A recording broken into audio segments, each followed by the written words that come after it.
നമസ്കാരം. മലയാളി വാർത്ത ആനുകാലികത്തിലേക്ക് സ്വാഗതം. നമസ്കാരം. ഇന്ന് പൊടുന്നനെ ഒരു വാർത്താ സമ്മേളനത്തിൽ പിണറായി മാധ്യമങ്ങളോട് പൊട്ടിത്തെറിക്കുകയായിരുന്നു. അതായത് കർത്ത നൽകിയ മൊഴിയുടെ ചില വിവരങ്ങൾ പുറത്തേക്ക് വന്നതോടുകൂടി ഒന്ന് ഞെട്ടിയിട്ടുണ്ട് പിണറായി വിജയൻ. അതായത് പിണറായി വിജയനുമായുള്ള ബന്ധത്തിൻ്റെ പേരിലാണ് വീണയുടെ കമ്പനിക്ക് കരാർ പോകുന്നത്, എന്നാൽ എനിക്ക് സേവനമൊന്നും കിട്ടിയിട്ടില്ല എന്നുള്ള കർത്തയുടെ മൊഴി അത് പുറത്തേക്ക് വരുമ്പോൾ ഇത് മാധ്യമങ്ങൾ പടച്ചുവിട്ടതാണ് എന്ന് പറയുന്ന ഒരു പിണറായി വിജയനെ നമ്മൾ കാണുന്നുണ്ട്. ഇത് മാത്രമല്ല, വീണയ്ക്ക് എക്സാലോജിക് എന്ന കമ്പനി അല്ലാതെ മറ്റൊരു കമ്പനി ഉണ്ട് എന്നുള്ള നിർണായക വിവരങ്ങൾ പുറത്തേക്ക് വരുന്നുണ്ട്. ഇത് മെഡിക്കൽ ഉപകരണങ്ങളുമായി ബന്ധപ്പെട്ട ഒരു കമ്പനിയാണ്. അപ്പോൾ ഇത്തരത്തിൽ വലിയൊരു തീച്ചൂളയിലേക്ക് CPM വന്ന് വീഴുമ്പോൾ, പിണറായി വന്ന് വീഴുമ്പോൾ പക്ഷേ അത് നേരിട്ട് ചെന്ന് അടിക്കുന്നത് CPMലേക്കാണ്. കാരണം എല്ലാ കാലത്തും പിണറായിയെയും മകളെയും ഒക്കെ ഒക്കത്തെടുത്ത് വെച്ച് സംസാരിക്കാൻ മെഴുകാൻ രംഗത്തേക്ക് വരുന്നത് CPMകാരാണ്. പോരാത്തതിന് 10-25 എണ്ണം അകത്താണ് EDയെ ആക്രമിക്കാൻ പോയിട്ട്. ഇവർക്കെല്ലാവർക്കും വലിയൊരു തിരിച്ചടിയാണ് കിട്ടിയിരിക്കുന്നത്. സത്യത്തിൽ എന്തിനാണ് ഇത്രയങ്ങ് ക്ഷോഭിക്കുന്നത് പിണറായി മാധ്യമങ്ങളോട്? പിണറായിക്ക് വേണ്ടി സംസാരിക്കാൻ മറ്റാരുമില്ല. ഇന്ന് നമ്മൾ ചാനലുകളൊന്നും നിരീക്ഷിച്ച ഒരു കാര്യം മനസ്സിലാവും. പിണറായി വിജയൻ എന്ന പ്രതിപക്ഷ നേതാവിനെതിരെ ഏറ്റവും രൂക്ഷമായ ചില പരാമർശങ്ങളാണ് ED അവരുടെ റിപ്പോർട്ടിൽ ഉൾപ്പെടുത്തിയിരിക്കുന്നത്. വീണ വിജയൻ്റെ സ്വത്ത് കണ്ടുകെട്ടും എന്ന് നേരത്തെ ബാങ്ക് അക്കൗണ്ടുകൾ മരവിപ്പിച്ചിരുന്നു. സ്വത്ത് കണ്ടുകെട്ടും എന്നതിൻ്റെ കൃത്യമായ വാർത്തകൾ പുറത്തു വന്നു.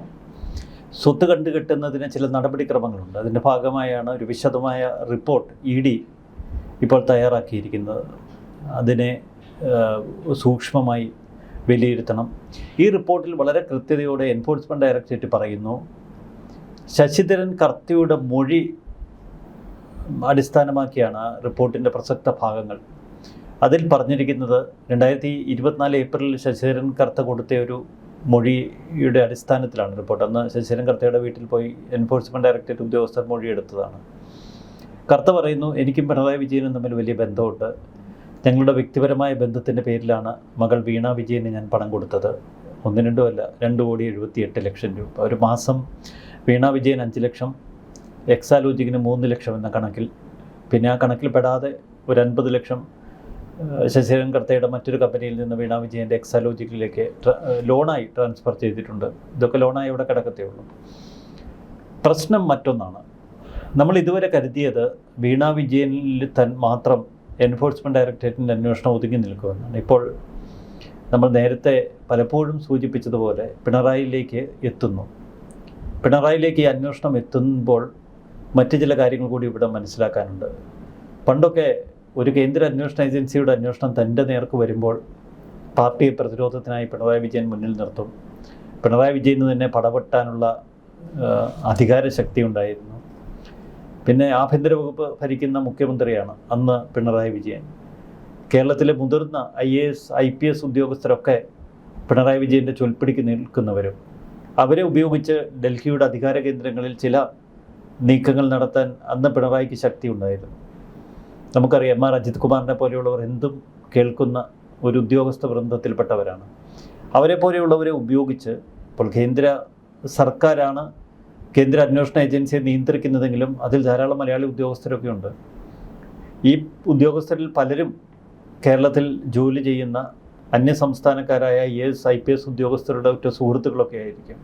അപ്പോൾ ഈ ബന്ധങ്ങളൊക്കെ ഉപയോഗിച്ച് അന്വേഷണം പരമാവധി മന്ദഗതിയിലാക്കുക, പിണറായിലേക്കുള്ള തെളിവുകൾ നശിപ്പിക്കുക, ഇത്തരം കാര്യങ്ങൾ ചെയ്യാൻ കഴിയുമായിരുന്നു നേരത്തെ.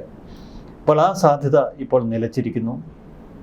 പ്രധാനപ്പെട്ട മറ്റൊരു കാര്യം, നേരത്തെ പ്രക്ഷോഭ പറഞ്ഞതുപോലെ ഒരു 25 എണ്ണം അഴിക്കുള്ളിലായി പോയതാണ്.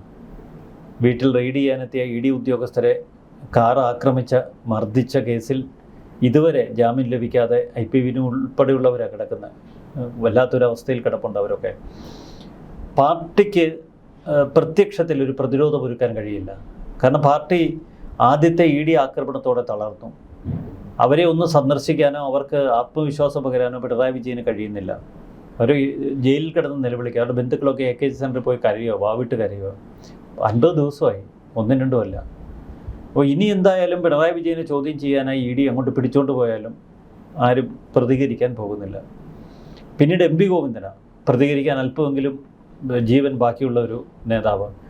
MP ഗോവിന്ദനെ സംബന്ധിച്ച് പാർട്ടിക്ക് വളരെ അനഭിമതനാണ്. എല്ലാവരും പറയുന്നത് ഈ MP ഗോവിന്ദൻ ഇറങ്ങിപ്പോയാൽ മാത്രമേ പാർട്ടി ഗതി പിടിക്കൂ എന്നാണ്. സ്വന്തം കസേര ഒന്ന് എഴുന്നേറ്റ് വലിച്ച് നിലത്തിടാൻ ആൾക്കാർ ചുറ്റും നിൽക്കുകയാണ്. ഇപ്പോൾ എം വി ഗോവിന്ദനെ കൊണ്ട് പഴയ ആർജവുമില്ല. ഞങ്ങൾ മാറുമെന്നൊക്കെ എം വി ഗോവിന്ദൻ പറയുന്നുണ്ട്, പക്ഷേ എവിടെ മാറാൻ? ഞങ്ങൾ മാറിയിട്ടും പ്രയോജനമില്ല. പിണറായി എം വി ഗോവിന്ദനൊക്കെ ഇനി എന്ത് സ്വഭാവം മാറ്റാനാണ്, എന്ത് ശൈലി മാറ്റാനാണ്? അപ്പോൾ പൂർണ്ണമായും ഒരു പരാജിതൻ്റെ ഭാവമാണ് ഇപ്പോൾ പിണറായിക്ക്. പിണറായി വിജയൻ്റെ സെക്യൂരിറ്റി സ്റ്റാഫിന് പോലും ഇപ്പോൾ സസ്പെൻഷൻ നേരിടേണ്ടി വന്നു, ഗൺമാന്മാർ ഉൾപ്പെടെയുള്ളവർക്ക്. പിണറായി ഇരിക്കാൻ പറഞ്ഞാൽ കിടക്കുന്ന MR അജിത് കുമാറിൻ്റെ സ്ഥിതി ഒന്നെടുത്തേ, suspension. Chief secretary Vishwanath Sinha വെറുതെ വിടില്ല. പണ്ട് ഇതേ വിശ്വനാഥ് സിൻഹയായിരുന്നു ആഭ്യന്തര സെക്രട്ടറി. അന്ന് MR അജിത് കുമാർ ക്രമസമാധാന ചുമതലയുള്ള ADGP. അന്ന് അജിത് കുമാറിനോട് എന്തെങ്കിലും നിർദ്ദേശം ആഭ്യന്തര സെക്രട്ടറി പറയുമ്പോൾ ഞാൻ CM-നോട് പറഞ്ഞോളാം എന്ന മറുപടിയാണ്. അത് ധാർഷ്ട്യത്തിൽ പൊതിഞ്ഞ മറുപടിയായിരുന്നു വിശ്വനാഥ് സിൻഹയ്ക്ക് നൽകിക്കൊണ്ടിരുന്നത്. അതേ വിശ്വനാഥ് സിൻഹ ഇപ്പോൾ ചീഫ് സെക്രട്ടറി കസേരയിലുണ്ട്. അതുകൊണ്ട് ഇക്കുറി MR അജിത് കുമാറിനെതിരെയുള്ള സസ്പെൻഷൻ ഉത്തരവ് നൽകിയത് പൊതുഭരണ വകുപ്പിൽ നിന്ന് ചീഫ് സെക്രട്ടറി ഉത്തരവിട്ടാണ്. അതൊരു ആഭ്യന്തര സെക്രട്ടറി കൊടുക്കാവുന്ന കാര്യമുള്ളൂ. അപ്പോൾ അത്ര ഗൗരവത്തിൽ എന്ന് മാത്രമല്ല, അതിൻ്റെ അകത്ത് എല്ലാ പോയിൻറ്റ്സും ഉൾപ്പെടെ കോടതി ചെന്നാൽ പോലും MR അജിത് കുമാറിന് രക്ഷയില്ലാത്ത വിധം പഴുതടച്ചുള്ള ഉത്തരവാണ് കൊടുത്തിരിക്കുന്നത്, സസ്പെൻഷൻ ഉത്തരവ്. അപ്പോൾ അങ്ങനെ പിണറായി വിജയൻ ഏറെ കോർണർ ചെയ്യപ്പെട്ട ഒരവസ്ഥയിലാണ്. ഇത്തരമൊരു അവസ്ഥയിൽ നിൽക്കുന്ന പിണറായി വിജയനെതിരെയാണ് നമ്മളിപ്പോൾ കേൾക്കുന്ന ഈ പുതിയ എൻഫോഴ്സ്മെൻറ്റ് ഡയറക്ടറേറ്റിൻ്റെ വെളിപ്പെടുത്തലുകൾ. 2024 മൊഴിയാണ് എങ്കിലും EDക്ക് ഒരു പ്രത്യേകതയുണ്ട്. അവർ ഈ പത്രമാധ്യമങ്ങൾക്ക് കുറേശ്ശെ വാർത്ത നൽകില്ല. ഏതെങ്കിലും ഘട്ടത്തിൽ കോടതിയിൽ അല്ലെങ്കിൽ ഇപ്പോൾ അഡ്ജൂഡിക്കേഷൻ അതോറിറ്റിയുടെ മുന്നിൽ ഒക്കെ ഇത്തരം റിപ്പോർട്ടുകൾ സമർപ്പിക്കുമ്പോഴാണ് നമുക്ക് അതിൽ വ്യക്തത വരുന്നത്. അപ്പോൾ ED നൽകിയ റിപ്പോർട്ടിൽ ശശിധരൻ കർത്തയുടെ ഈ മൊഴി അതേറെ സംശയങ്ങൾ ഉളവാക്കുന്നതാണ്. ഒന്ന്. രണ്ട്, മറ്റൊരു പ്രധാനപ്പെട്ട കാര്യം ലേക്കർ ഇന്ത്യ കോർപ്പറേഷൻ എന്നൊരു സ്ഥാപനത്തെക്കുറിച്ചാണ്. ആ സ്ഥാപനത്തിൻ്റെയാണ് 15 ലക്ഷം രൂപ, 15 ലക്ഷത്തിലധികം രൂപ കണ്ടുകെട്ടിയവയിൽ ഉൾപ്പെട്ടത് വീണ വിജയനുമായി ബന്ധപ്പെട്ട്. ആ കമ്പനി വീണ വിജയൻ്റേതാണ് എന്ന വിവരമാണ് ഇന്ന് പുറത്തു വരുന്നത്. ഇപ്പോൾ ഇന്ന് പത്രപ്രവർത്തകരുടെ മുന്നിൽ പിണറായി വിജയൻ പറഞ്ഞു കമല ഇൻ്റർനാഷണൽ എന്തിയെ എന്ന് ചോദിച്ചു. കമല ഇൻ്റർനാഷണൽ എന്തു ആകട്ടെ, ലേക്കർ ഇന്ത്യ കോർപ്പറേഷനെ കുറിച്ചല്ലേ പിണറായി സംസാരിക്കേണ്ടത്? അല്ലെങ്കിൽ ഇതുപോലെ സമാനമായ ഷെൽ കമ്പനികൾ എത്രയുണ്ട് വീണയ്ക്ക്, അല്ലെങ്കിൽ വീണയുടെ ആൾക്കാർക്ക്, അല്ലെങ്കിൽ വീണയുടെ ബിനാമികൾക്ക്? ഇതൊരു മെഡിക്കൽ ഉപകരണങ്ങൾ വിതരണം ചെയ്യുന്ന കമ്പനിയാണ് എന്നാണ് നമ്മൾ മനസ്സിലാക്കുന്നത്. എന്തിനായിരുന്നു വീണ തൈക്കണ്ടിക്ക് ഇത്തരം മെഡിക്കൽ ഉപകരണങ്ങൾ വിതരണം ചെയ്യുന്ന ഒരു കമ്പനിയുടെ ഒരു ഉടമയായി ഇരിക്കേണ്ട കാര്യം?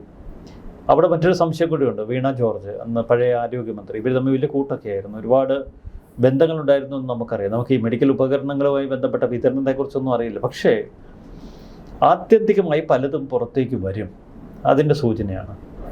കേരളം ഭരിക്കുന്ന സർക്കാർ പിണറായിലേക്ക് തിരിയാനുള്ള സാധ്യതയൊന്നുമില്ല, UDF സർക്കാർ. കാരണം അവർ പൊതുവെ പിണറായിയെ അലോസരപ്പെടുത്താതെ ഈ ഭരണം മുന്നോട്ട് കൊണ്ടുപോകാൻ ആഗ്രഹിക്കുന്നവരാണ്.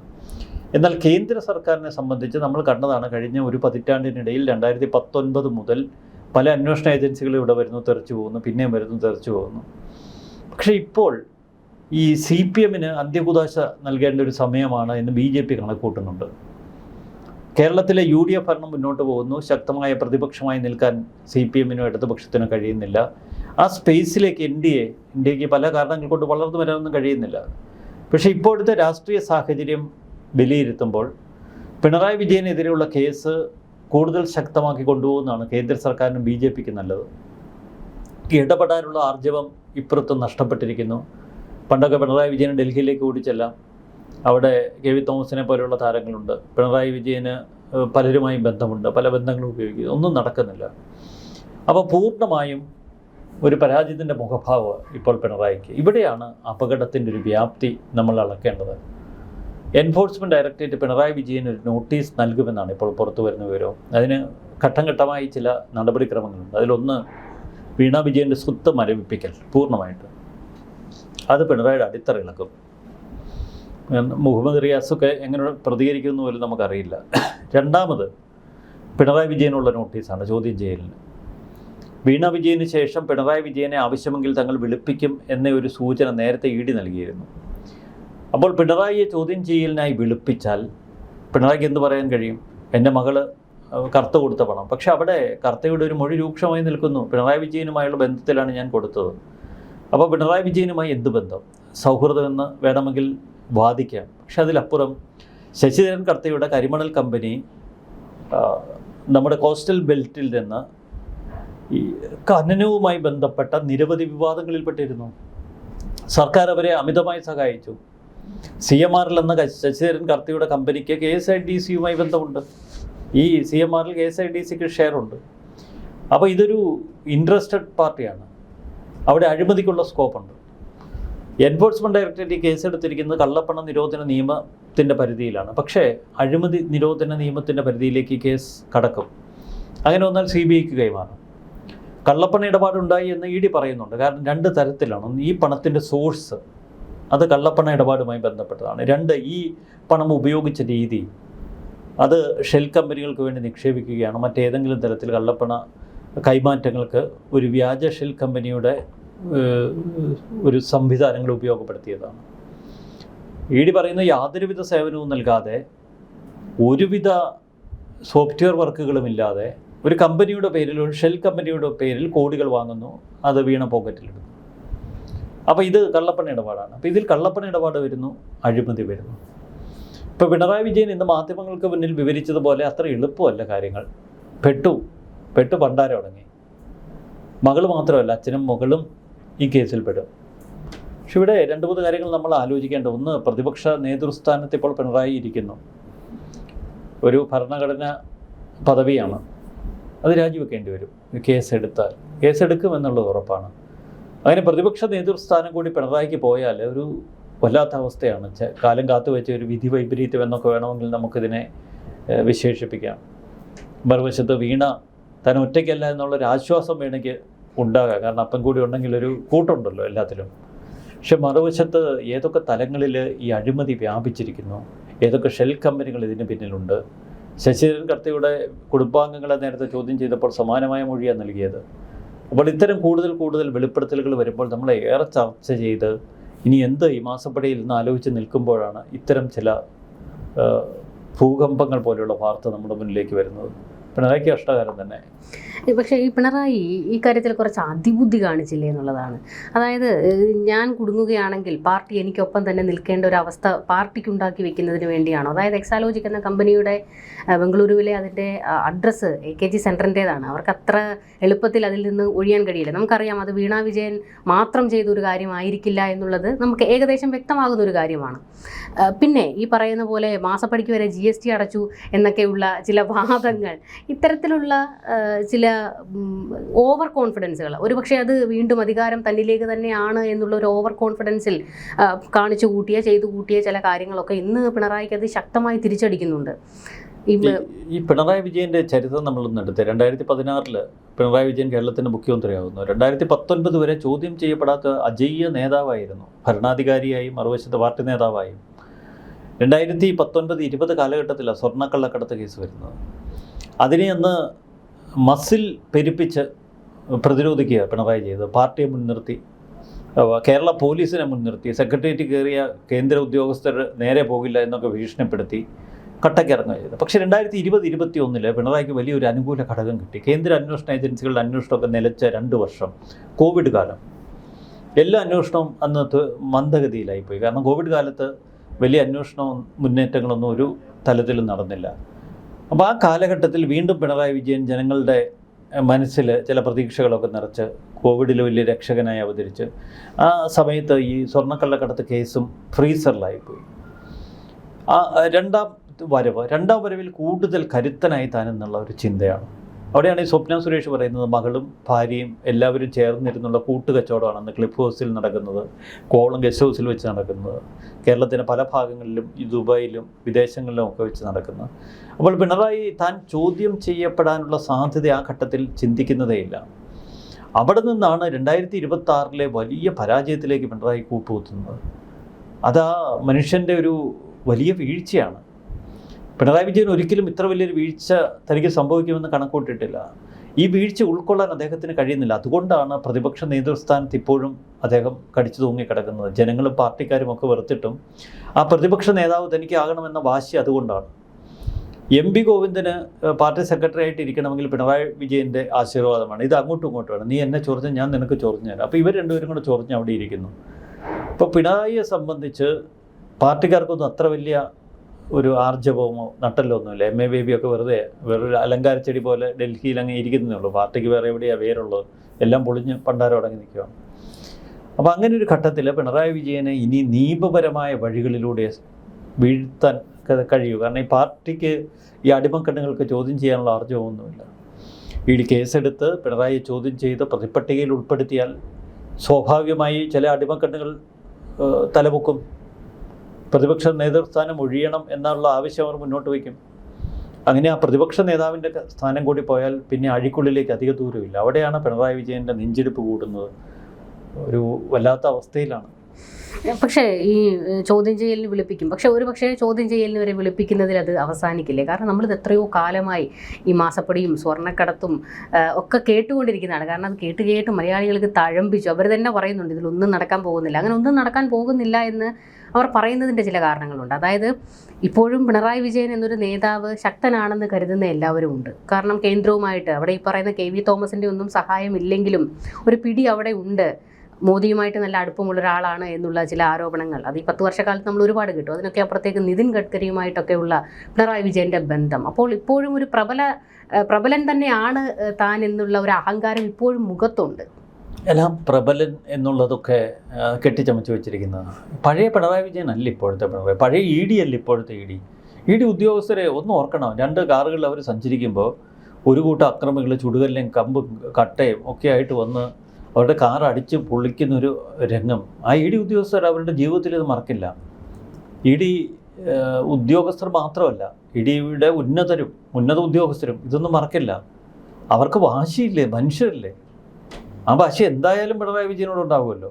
പിണറായിക്ക് ആ പേടിയുണ്ട്. അതുകൊണ്ട് ED പഴയ ED ഒന്നുമല്ല. കേന്ദ്രത്തിലെ പിടി പിണറായി വിജയന് വല്ലാണ്ട് അങ്ങ് പോയി. അത് അന്ന് അധികാര സ്ഥാനത്തിരിക്കുമ്പോൾ സ്വാഭാവികമായിട്ടും പല ബന്ധങ്ങളും ഉണ്ടാകും. അതൊക്കെ താഴെ പോയിരിക്കുന്നു. ഇനി നമുക്ക് അറിയേണ്ടത് ഇതേ ഉള്ളൂ, പിണറായി വിജയനെ ഏതൊക്കെ തലത്തിലേക്കാണ് ഈ കേസിൻ്റെ ഭാഗമാക്കുന്നത്.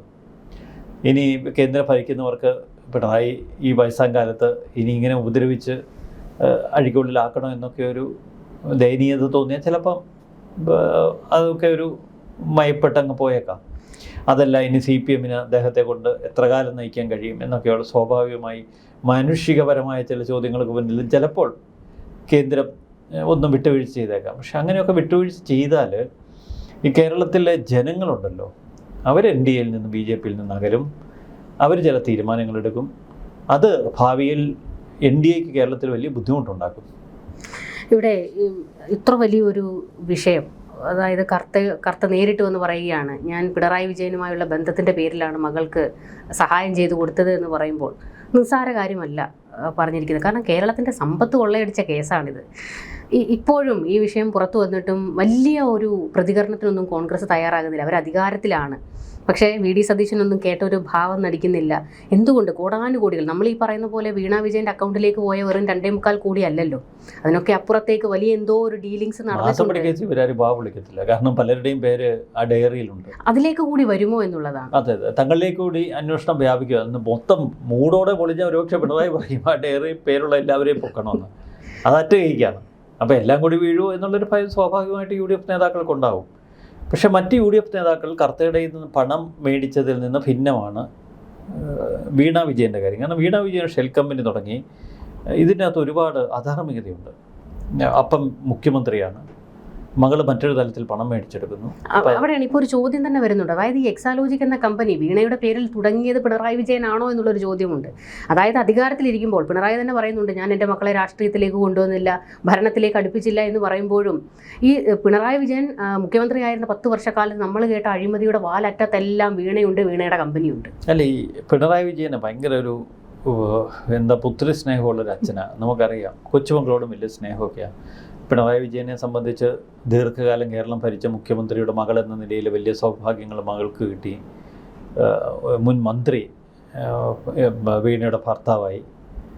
അതിനുശേഷം പിണറായി വിജയൻ എന്ന അച്ഛനൊരു തോന്നലുണ്ടാവും, എൻ്റെ കാലശേഷം മകള് നമ്മുടെ യൂസഫ് അലിയെ പോലെ അല്ലെങ്കിൽ രവി പിള്ളയെ പോലെ വലിയൊരു ബിസിനസ് സാമ്രാജ്യത്തിൻ്റെ അധിപയായി ഇരുന്നാൽ അത് അവരെ സംബന്ധിച്ച് ജീവിതം കൂടുതൽ ശോഭനമാകും. നല്ല ഒരു ഭാവിയുള്ള നല്ല കഴിവുള്ളൊരു സ്ത്രീയായിട്ടായിരിക്കും മകളെ പിണറായി വിജയൻ കണ്ടിരിക്കുന്നത്. എല്ലാ അച്ഛന്മാർക്കും അവരുടെ മക്കളിൽ വലിയ വിശ്വാസം പ്രതീക്ഷയൊക്കെ ഉണ്ട്. അതുകൊണ്ട് ഇത്തിരി അഴിമതി നടത്തിയാണെങ്കിലും പിണറായി വിജയൻ ഈ വീണയെ ഒന്ന് പൊക്കി ഒരു വലിയൊരു സ്ഥാപനത്തിൻ്റെ അധിപയാക്കാൻ നോക്കി. പക്ഷെ നടക്കുകയല്ല. കാരണം അത് ഒന്നും നടന്നിട്ടില്ല. കാരണം എക്സാലോജിക്കൽ ഒന്നും ഒരു ഫയൽ മൂവ്മെൻറ്റ് പോലും ഇല്ലായിരുന്നു. അവിടെ കമ്പ്യൂട്ടറിൻ്റെ വിൻഡോസ് എന്താ, ഹാർഡ്വെയർ എന്താ എന്ന് യാതൊരു വക്കും മൂലം തിരിച്ചറിയാത്ത ഒരു കൂട്ടം ആൾക്കാരെ അവരെ കൊണ്ട് എന്ത് ചെയ്യാനാണ്? ഇത് ഉന്തി മരം കയറ്റിയ ഒരു പരുവായിപ്പോയി. ഇവിടെ റിയാസിൻ്റെ ഒരു അവസ്ഥ കൂടി ഒന്ന് എന്താണ്? കാരണം റിയാസിൻ്റെ വീട്ടിലൊക്കെ റെയ്ഡ് നടത്തിയതാണ്. റിയാസിനെ ചോദ്യം ചെയ്യാൻ വിളിപ്പിക്കുമോ? ഈ മാസപ്പടിയുമായിട്ട് റിയാസിന് എന്തെങ്കിലും ബന്ധമുണ്ടോ? അല്ല, റിയാസിനെ സംബന്ധിച്ച് ഈ വീട്ടിലേക്ക് വന്നു കയറിയൊരു വരുത്തനാണ്. പുള്ളി ഇപ്പോൾ ഒതുങ്ങി നിൽക്കാനേ പറ്റുള്ളൂ. ഇപ്പോൾ ഭരണം പോയെങ്കിലും ഒരു MLA ആണ്. പിണറായി വിജയൻ ഇപ്പോൾ കൈമാറുന്ന ഈ ചെങ്കോലും കിരീടവും എന്തെങ്കിലും തൻ്റെ തലയിലും കയ്യിലും കിട്ടും എന്നുള്ളൊരു പ്രതീക്ഷയുണ്ട്. പക്ഷേ പിണറായി വിജയന് ശേഷം എല്ലാവരും കൂടെ റിയാസിന് പപ്പും കൂടെ പറിക്കുക, അത് വേറെ കാര്യം. എന്തായാലും ആ പ്രതീക്ഷ നിൽക്കുന്നിടത്തോളം കാലം ഇത്തിരി പമ്മി നിൽക്കാനേ സാധ്യതയുള്ളൂ. മറുവശത്ത് വീണയുടെ ഒരു പരാജയം, പിണറായി വിജയൻ്റെ ഒരു സമ്പൂർണ്ണ വീഴ്ച വല്ലാത്തൊരു കാഴ്ച തന്നെയാണ്. എന്തായാലും ഈ അങ്ങാടിയിൽ തോറ്റതിന് മാധ്യമങ്ങളുടെ നെഞ്ചത്തോട്ടാണ് പിണറായി. ഇതെല്ലാം മാധ്യമങ്ങളുടെ സൃഷ്ടിയാണ്. മാസപ്പടി മേടിച്ചതവരാണ്, പക്ഷേ അതും മാധ്യമങ്ങൾക്കാണ് കുറ്റം. വിവരങ്ങൾ, മൊഴികൾ പുറത്തു വന്നതിൽ അതും മാധ്യമങ്ങൾ ചോർത്തി. മാധ്യമങ്ങൾ എന്തൊക്കെയോ പടച്ചുണ്ടാക്കുന്നു. നിങ്ങൾ കുറേ കാലമായി എന്നെയും എൻ്റെ കുടുംബത്തെയും വേട്ടയാടാൻ എന്തൊക്കെയോ ചെയ്യുന്നുണ്ട്. പക്ഷേ അതിനൊക്കെ അപ്പുറത്ത് മടിയിൽ കനമില്ലെങ്കിൽ ഇങ്ങനെ ഭയക്കേണ്ട കാര്യമില്ലല്ലോ എന്നുള്ളതാണ് ഏറ്റവും പ്രധാനപ്പെട്ട ഒരു ചോദ്യം. ഒരു പിണറായിക്ക് മുൻപിലൊരു സുവർണ്ണ അവസരമാണ്. സത്യസന്ധമായി തൻ്റെ കയ്യിൽ ഈ മടിയിൽ കനമില്ലെങ്കിൽ അത് തെളിയിക്കാനുള്ള ഒരു അവസരമാണ് ED യുടെ അന്വേഷണം. പക്ഷേ അതിനെ ഭയക്കുകയാണ്. അപ്പോൾ എന്തൊക്കെയോ ഭയക്കാനുണ്ട് എന്നുള്ളതാണ് വസ്തുത. നന്ദി, നമസ്കാരം.